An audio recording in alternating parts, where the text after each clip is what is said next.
City of Iowa City Civil Service Commission to order. I want to note that we do have a quorum. We have one item on the agenda for today, and that is the, I had it here. The police sergeant and police lieutenant promotional testing staff discussion. Yeah, so hopefully you both had an opportunity to review the memo that we put together. The process is identical to the process that we used for the last round of testing. Normally we're testing for all ranks at the same time, but the lists under Chapter 400 are good for 2 years, and we still have names on the captain's list, so that list still has some time on it before a new process would be called for to create a list. So the sergeant and lieutenant lists have actually been exhausted. The candidates on those lists have been promoted.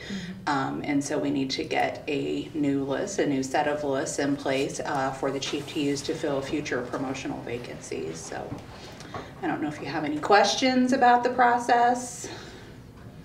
Seeing as that's the same as the last time, no. And I really have no questions either. Yeah. Yeah.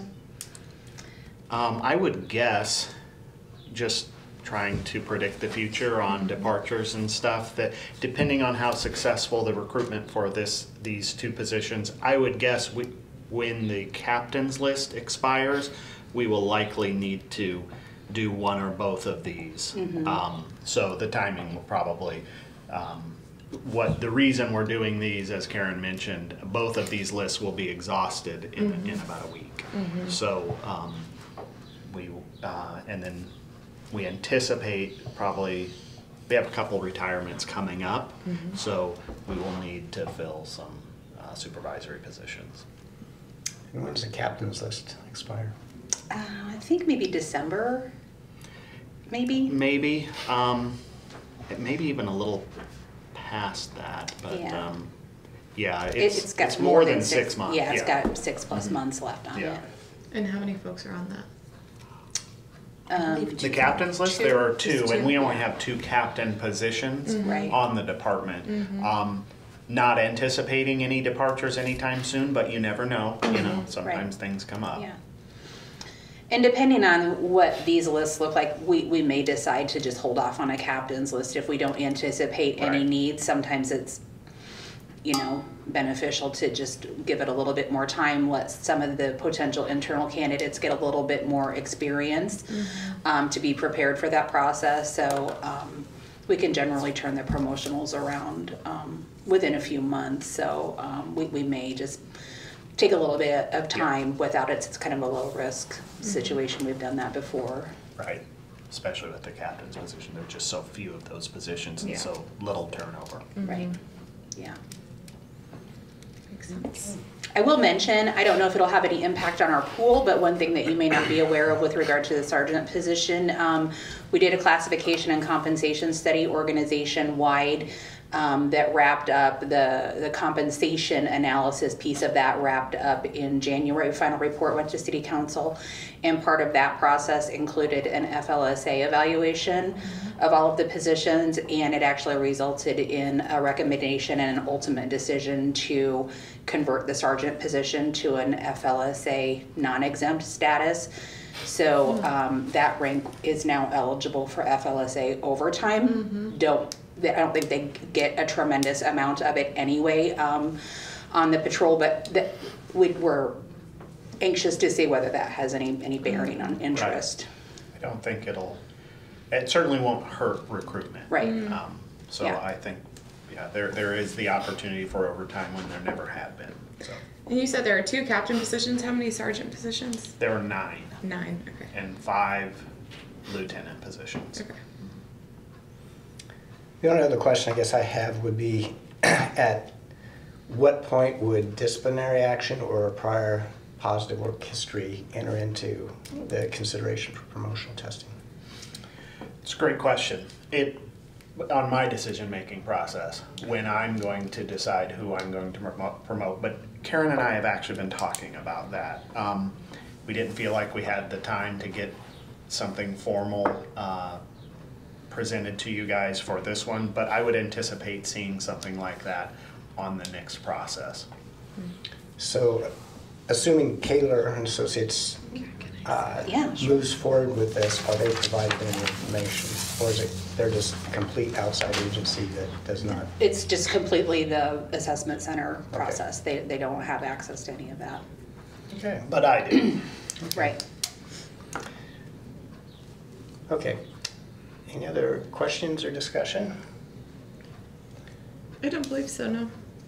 Okay, is there a motion to approve the police sergeant, police lieutenant promotional testing? I motion to approve. Second, all in favor say aye. Aye. Opposed? Unanimous vote, or unanimous approval. Any other business or discussion? Obviously, we don't have an action item, but I will just let you know that we are also going to announce, I think today, probably a deadline for our next round of entry-level police officer testing. So we will have an entry-level list for you. We're hoping by late June, early July to enable the department to get backgrounds done in time to make offers for the August academy.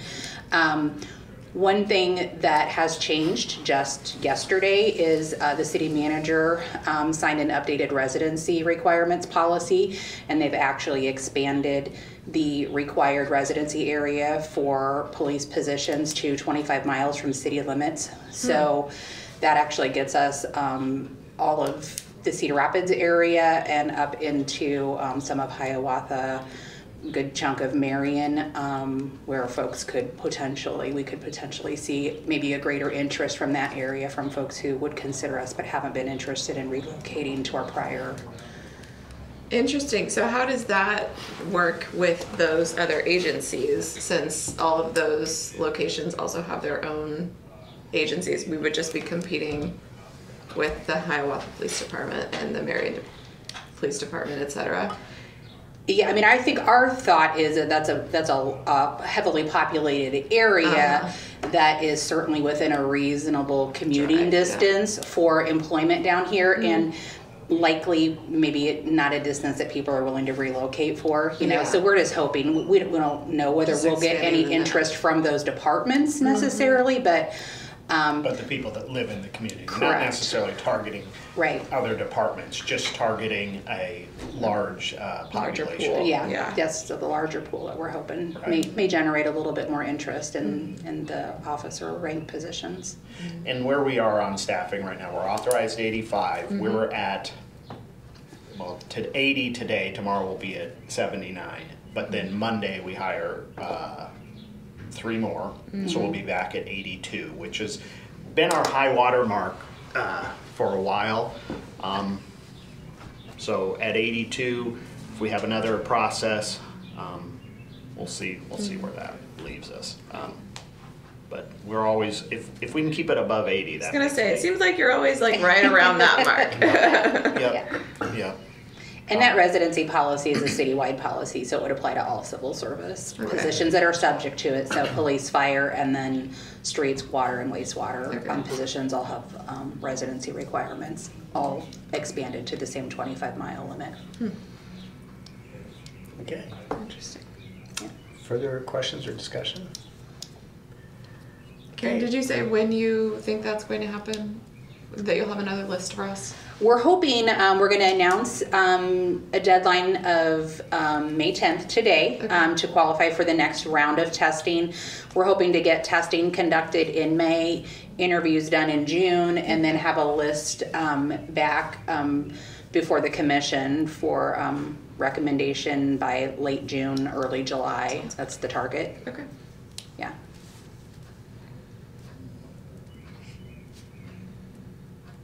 Okay.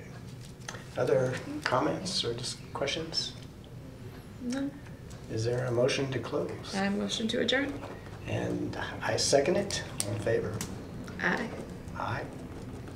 This meeting is now adjourned.